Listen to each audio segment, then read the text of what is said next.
Hello everyone, welcome back to the channel. Cow here again after another brief hiatus. This time, just for Thanksgiving break, was visiting some relatives.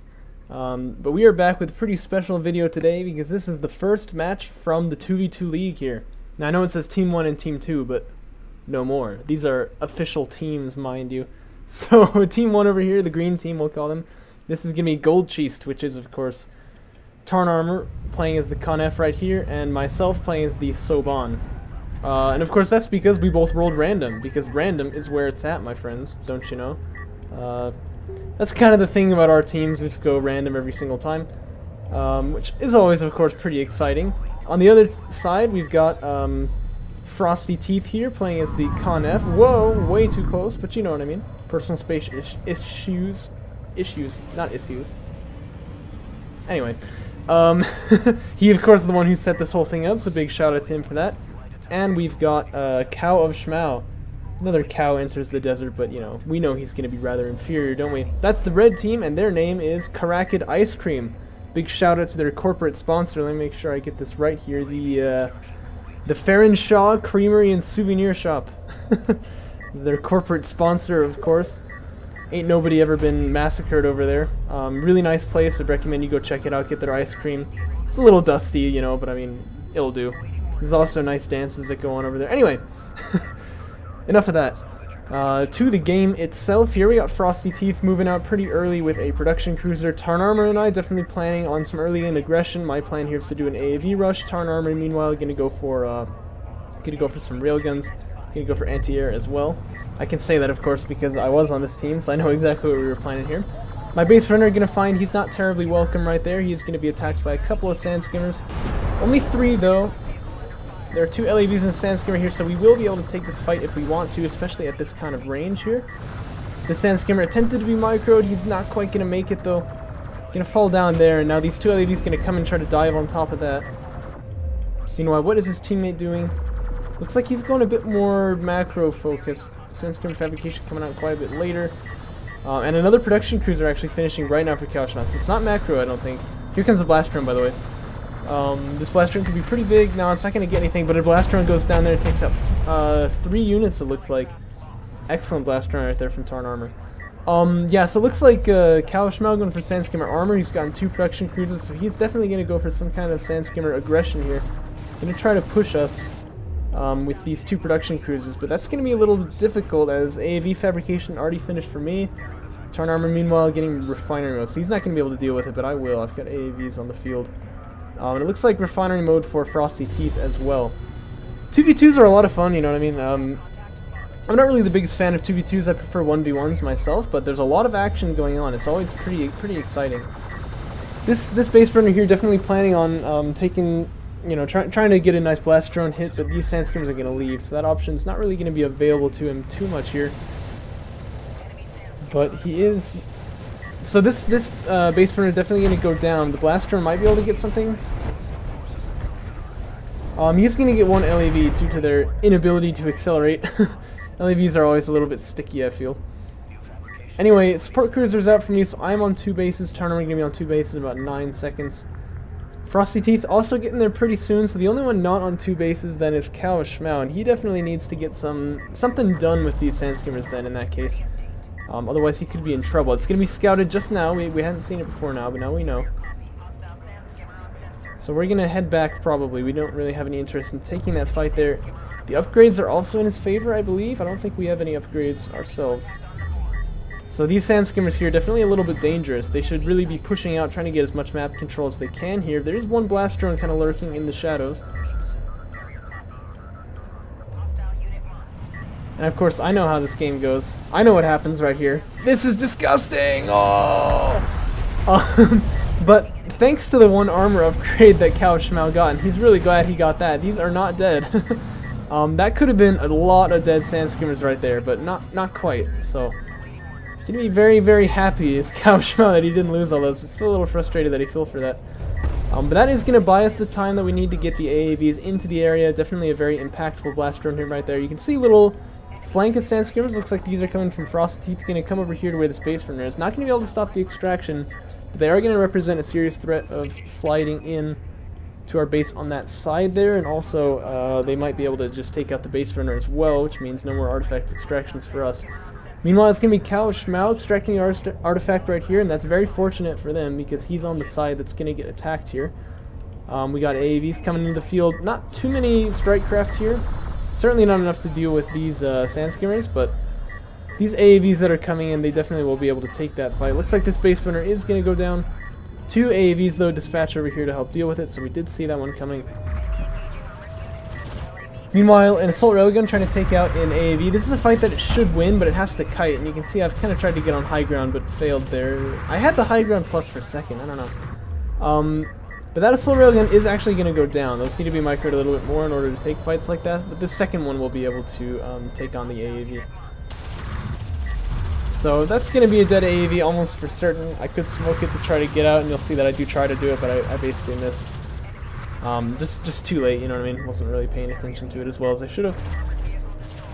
Well, you know, every war has their casualties. I don't really blame myself. Anyway, this assault ship here attacking these AAVs, and that is a fight that assault ships tend to win, although 2-on-1 it would not. However, I'm really more interested in taking salvagers here, so I'm going to smoke up, try to just go after them. There is economic damage being done here.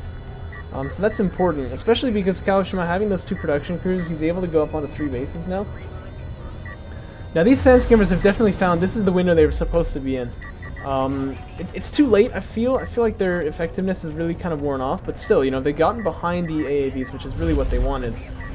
You can see me failing to kill that last salvager there, but that's alright. They are on top of some railguns now, so that's always nice.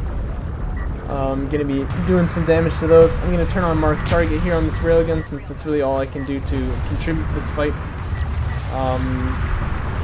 That's actually a moment I think where, well, did you hear my voice there? That's actually a moment I think where Saban Base Runner's targeting jammer could really be useful, whereas normally it just kind of doesn't do anything, you know what I mean?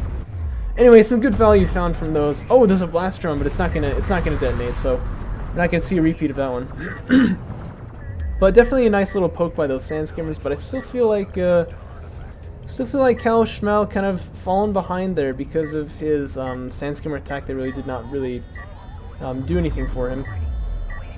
Of course, Tarn Armor on 3 bases, I'm on 3 bases, Frosted Teeth going to be on 3 bases very soon. But Cal Schmau still kind of falling behind there a little bit. Some assault railguns kind of pushing in on the back line. I really like this move right here. Unfortunately, I don't think it's going to result too much because these sand skimmers are already on top of them. There's AAVs in the area as well. And I, of course, have railgun fabrication. They're coming out pretty soon. But it's still a nice touch. Looks like his sand skimmer army got kind of wrecked here in the open, though. Now he's going to lose a base runner as well. It's not really looking too well for the red team. It seems like the green team, you know, Tarn Armor and I, we've got just really good control over the whole map here. And pretty soon we're going to be able to start making some pretty strong pushes.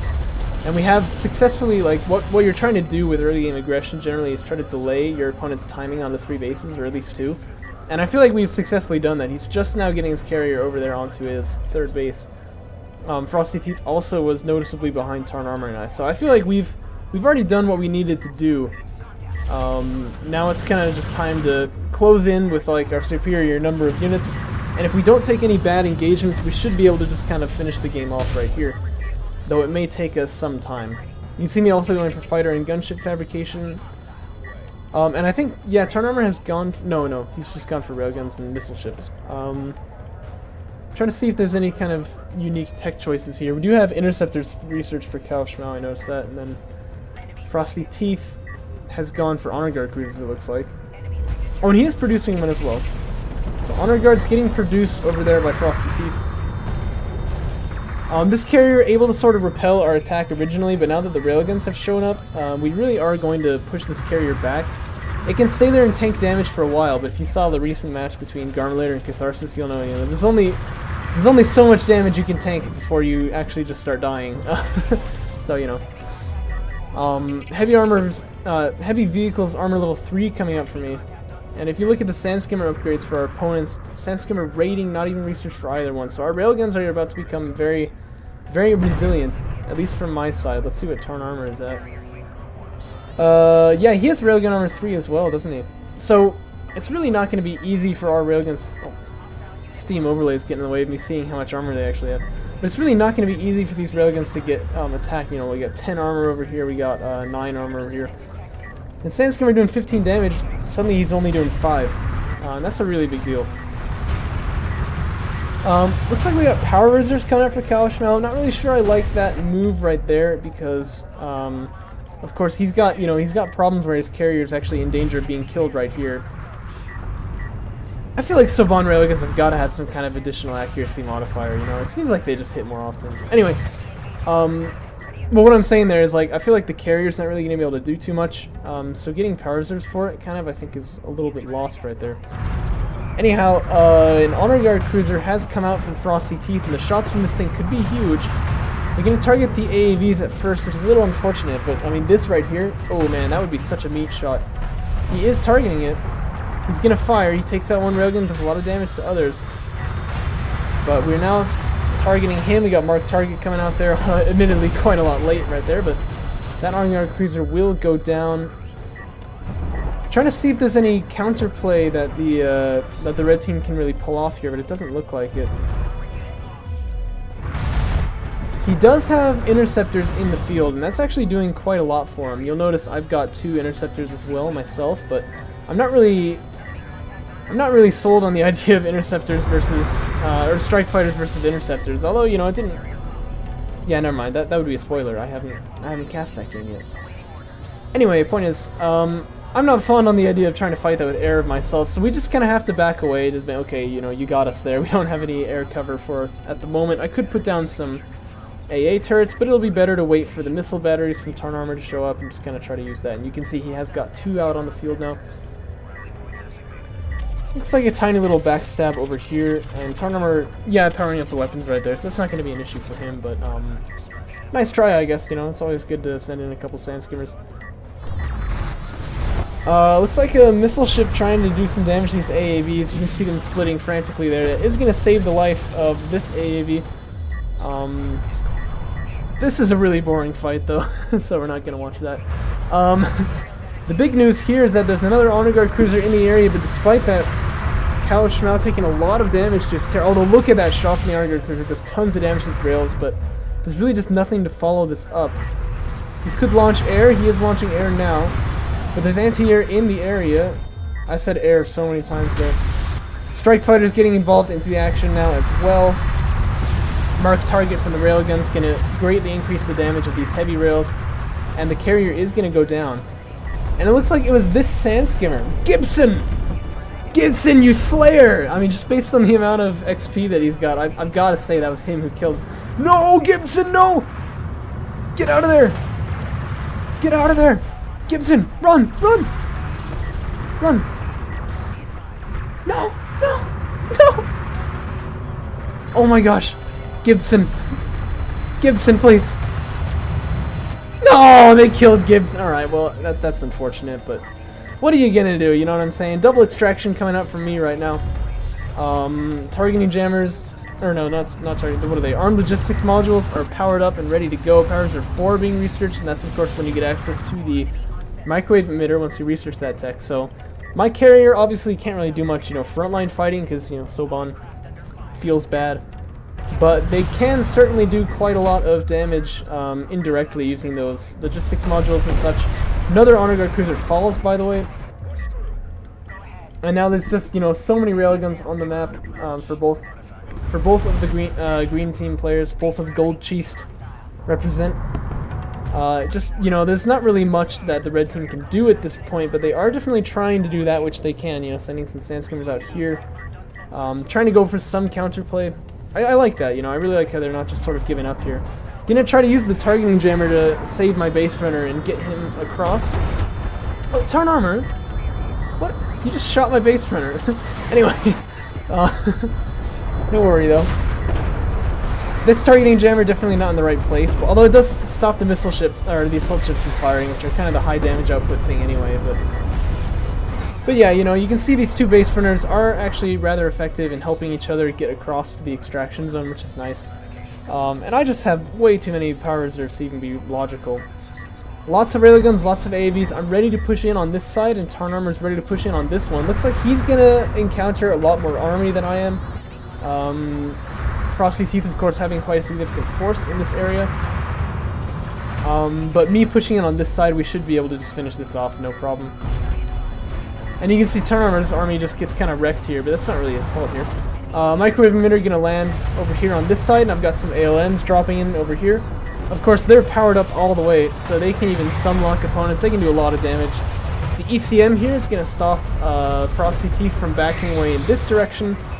And then the railguns come in here, a couple of them using marked target to increase the damage output. And that should be all she wrote for Kharakid Ice Cream. And that's game. So I hope you enjoyed. There's more 2v2 content coming out today, actually. I'm going to cast some more games that we played with Kharakid Ice Cream, but this is the first game of the 2v2 League, which I think is really exciting. This is, I think, going to be really good for our community that we have like a ladder going. So I'm really happy with this. Also happy that I won, of course, you know, but whatever. And once again, great, big shout out to Frosty Teeth for setting this thing up in the first place. Contact him on Discord if you're interested in like making a team and joining the league. And also big shout out to our corporate sponsor, Kharakid Ice Cream, of course, for all the great work that they've done. Wait, that's not right. Farrenshaw Creamery and Souvenir Shop. Kharakid Ice Cream is the name of the team. Go check them out. Look them up online. They've got their website. I'll post the website in the description, etc. Pay them money. Pay me money. Pay everyone money. Okay, thanks. Bye.